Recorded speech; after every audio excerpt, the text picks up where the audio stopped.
Alors, deuxième partie, vers une nouvelle physiopsychologie de la volonté de puissance. Alors, après avoir mis en évidence que Nietzsche, la critique que Nietzsche adresse aux concepts fondamentaux de l'ancienne psychologie, la psychologie archaïque, et après avoir souligné le rôle décisif que joue dans cette critique donc la découverte du champ de l'infraconscient, ou on pourrait dire aujourd'hui de l'inconscient, il convient maintenant de se tourner vers, on pourrait dire, le versant positif de la pensée de Nietzsche. Celui-ci, comme on va le voir, repose sur une double élaboration. D'une part, l'hypothèse de la volonté de puissance, dont vont dériver les grandes notions philosophiques qui vont structurer la réflexion de Nietzsche, le gai savoir, la grande santé, l'interprétation, la généalogie.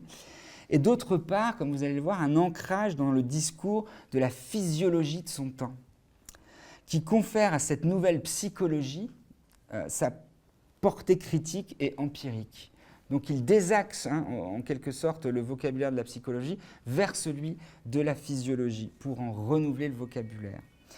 Et de cette double assise naît une conception de la vie psychique qui, comme nous le verrons dans la troisième partie, annonce à mon sens sur plusieurs points essentiels l'invention de la psychanalyse par Freud et tout particulièrement le moment précis où Freud accepte de s'aventurer au-delà du principe de plaisir et où il prend donc à charge le problème de l'instinct de mort.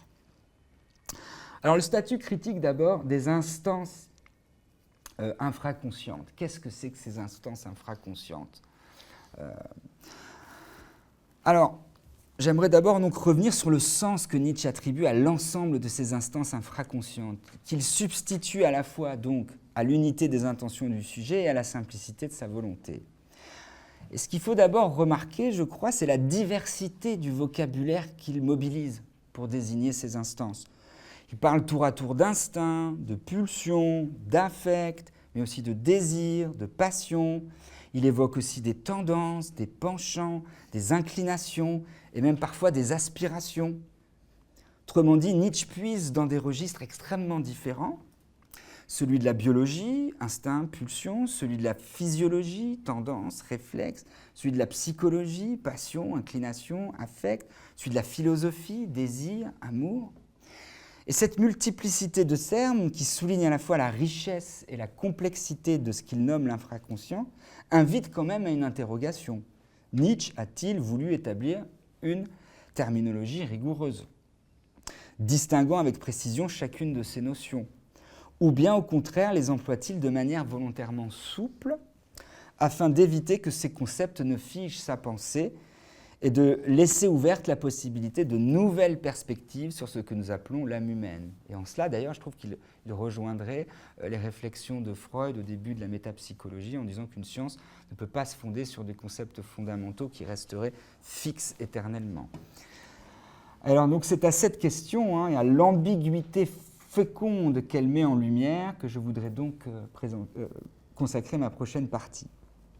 Et revenons d'ailleurs sur cette ambiguïté apparente, Voeteling écrit, je le cite encore, « Le véritable enjeu de cette double référence psychologique et physiologie n'est pas d'ordre épistémologique, mais bien d'ordre méthodologique pour Nietzsche. » Alors, dans le texte de Nietzsche, psychologie et physiologie ne sont pas des sciences, mais des langages symboliques, dont la fonction est de renvoyer de manière multiple à une conception nouvelle du corps, à l'égard de laquelle il joue en réalité un rôle d'image descriptive. Donc ce n'est pas l'épistémologie de chaque science qui l'intéresse, mais le vocabulaire qui lui permet d'atteindre d'une manière renouvelée à son objet, qui est le corps.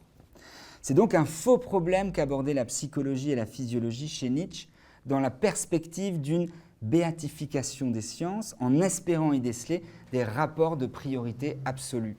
Cela reviendrait en effet à méconnaître le statut et l'intérêt philosophique de ces deux terminologies. Fin de citation, c'était page 53. Autrement dit, si Nietzsche privilégie le vocabulaire de la physiologie, ce n'est pas pour en exalter la précision scientifique, ni pour mettre en avant le caractère, je dirais, dénotatif ou référentiel du discours par rapport à des concepts métaphysiques, mais bien pour en faire, là encore, un usage métaphorique. Il s'agit de lui conférer un rôle de contrepoids aux concepts fondamentaux de la psychologie, qui, au fond, pour Nietzsche, sont eux-mêmes métaphoriques, hein, dans les illusions qu'on a pu décrire avant. Autrement dit, ce que Nietzsche cherche à faire, ce n'est pas à mettre en avant la rigueur épistémologique d'un champ contre un autre, mais à mobiliser, du point de vue de la métaphore, le langage de la physiologie, de manière à pouvoir relativiser, décentrer, déplacer celui de la métaphysique, de manière à ce que, depuis ce déplacement, puisse émerger une nouvelle image du corps, des instincts et des affects qui l'animent.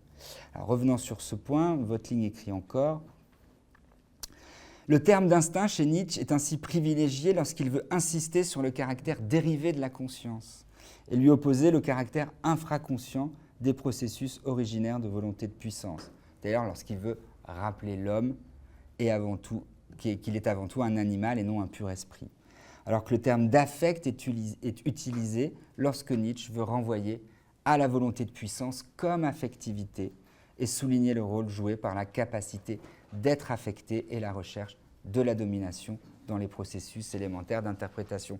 Au fond, l'usage du vocabulaire est toujours stratégique pour venir dégonfler, on pourrait dire, l'autorité d'un champ donné pour se saisir d'un objet. Ainsi, la véritable difficulté qui se présente à quiconque veut comprendre la pensée de Nietzsche sur la volonté de puissance tient d'abord et avant tout au nouveau statut, comme on va le voir, qu'il confère au corps et aux discours qui peuvent en parler, non plus seulement entendu, donc cette fois le corps comme une chose étendue, dont il serait possible de décrire le fonctionnement en termes purement mécaniques, mais qui relève bien plutôt de ce que Lacan, bien des années plus tard, appellera, je dirais, le corps parlant.